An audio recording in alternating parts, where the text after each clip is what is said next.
Good morning from Yami B TV. Wishing you all well today, sending loads of love to you as usual. Fresh from a great live last night. Sending massive love to all of you that participated in it, and what a laugh we had. Right, a bit of a more darker subject this morning of three contrasting characters. Over the years, you know that I studied a lot of men, especially men that were in for seriously disturbing cases.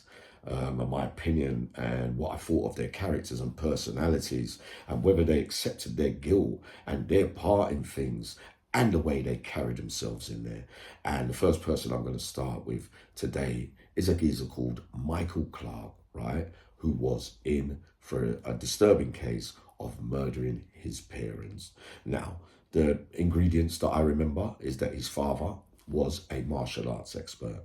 So was Michael Clarke, right? So there were suggestions that talked about by staff and inmates alike that, you know, his thing was manifested by serious bad stuff that was inflicted on him by his father, all the way through childhood, all the way up until adulthood. I'm not making no excuses or making no defense for losing self-control of that nature, but there are other disturbing features as well that I can't go into because I haven't got the facts, right? But as a man in the category A serving his sentence, he struck me as a geezer that accepted his part in things. I think that he pleaded guilty to it and was just looking to move on. Now, there was never no suggestion that he had harmed other ladies or men. You know, I mean, seriously disturbing when you kill your mum, but we wasn't there.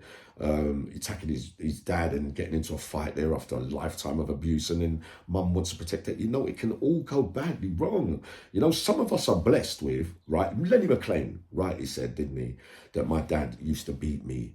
I'd give me unwarranted beatings growing up, and it shaped his character for his life. We like it or not, we do pick up certain bits and behaviors from our parents. Some of us are blessed with knowing that the way that dad treated me is not the way that I'm going to treat my, you know, there's little things that we have more emotional intelligence than some of the men that I'm talking about now, right? But Lenny quite clearly said that, and you like it or don't like it, you know, it shaped his life with violence and fighting and not being everyone's cup of tea and all that. But Michael Clarke, the way that he carried himself in the category A's, I have to say he carried himself proper. As to watch him, seriously, really cool and calm guy, and looked like he fully accepted his responsibility and his part in things, right? Now, a lot of men can end up being told that you've got to go on Rule 43 protection for such crimes. Michael Clarke would never be going on protection. He was that kind of geezer, right? And a lot of the inmates, they don't like disturbing cases of that nature, especially the older lot. The newer lot are not really too fussed these days, like we say already. But they used to all say hello to him. He was humble with no ego or anything. He used to come out, right? And with his fighting skills, very controlled and intense, right? In Long Larton Gym, when there was no sports in the hall in the morning, like badminton, padded tennis, and five-a-side football, it'd be just a weight session in the weights room. Now, Lee Rusha, the £53 million alleged robber, as well as who I like, felt got on with really well, and his Cody Jed bucpappa as well, right? They used to get, staff used to allow them to go into the hall while it was all quiet and go on the mat and do their little UFC wrestling stuff and holds and all that kind of stuff. Gary Nelson, Sharon Blair, rest in peace. And a lot of men used to be standing on the sidelines waiting for somebody else to have their little bout, and then they would go on the mat. But it was all very taken properly by big people who didn't really, you know, didn't suffer ego problems when they lost and get into arguments over confrontations, over, you know, play fighting to an extent, but it can get really serious in there. But Michael Clarke used to go in there with them all and used to hold his own. This geezer was proficient in everything. Let me tell you that. Lee Rusher will tell you that one day. And they all used to beat each other on certain days, if you get what I mean.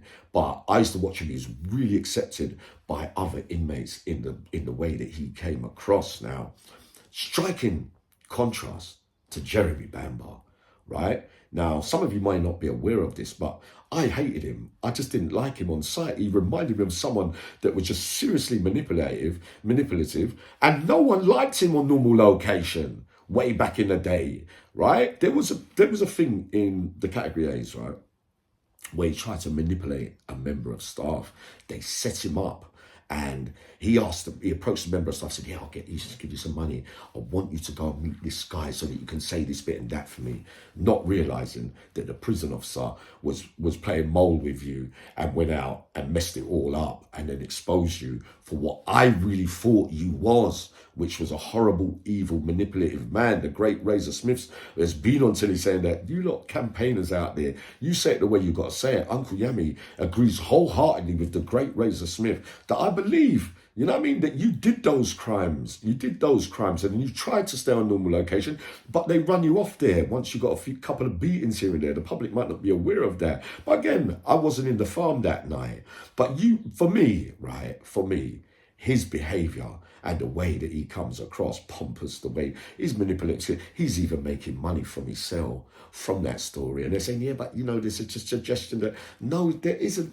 I'm not going to go into it. I'm not going to get caught up in any legal kind of wranglings. I'm just giving you an insight into his character. He wasn't accepted by no one. And my view will always have been, right, you don't have to go on Rule 43 protection. If you believe in your whole heart that you haven't done it, you're not going to go on there. They cannot force you to go on there whether you get attacked or not. You can sit down the block and do it. You know what I mean? The first suggestion of guilt to me, whether you're entitled to be scared and fearful, is if you leg it over there for such serious crime. Michael Stone, I could live with that.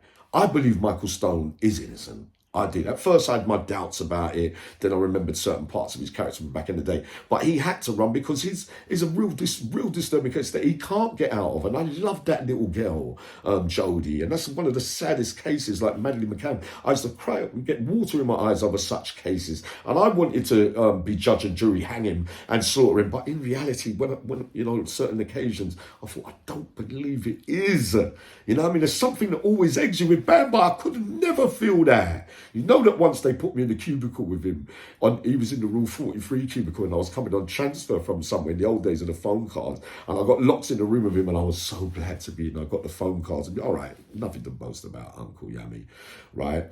But the manifestation of things that happen to us can really lead to out of control. Some people's crimes are managed by pure evilness and for financial gain, which tells me, and the murders that are involved in certain cases, they actually tried to help you and took you on as a kid because you never had no family and all that, and you turned on them because of the way you felt about it. I've got no time for it whatsoever. I'm doing a documentary soon on TV about breakdowns of men that find rejection and the way feeling hard done by about themselves, having grown up without this and that. Many of us have that, but we don't go on and do the things that you did. I was no good with my crimes. We accept that.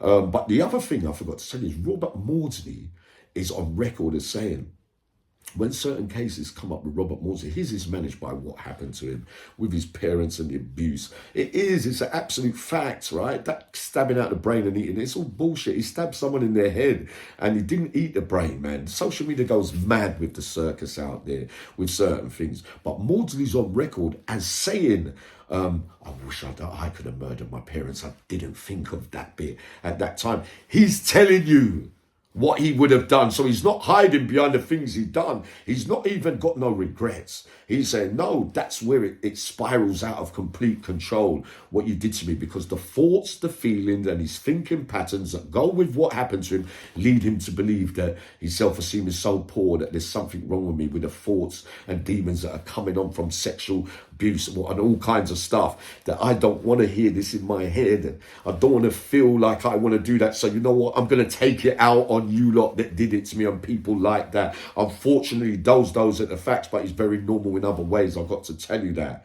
But those are the contrasting characters for me when certain crimes are committed.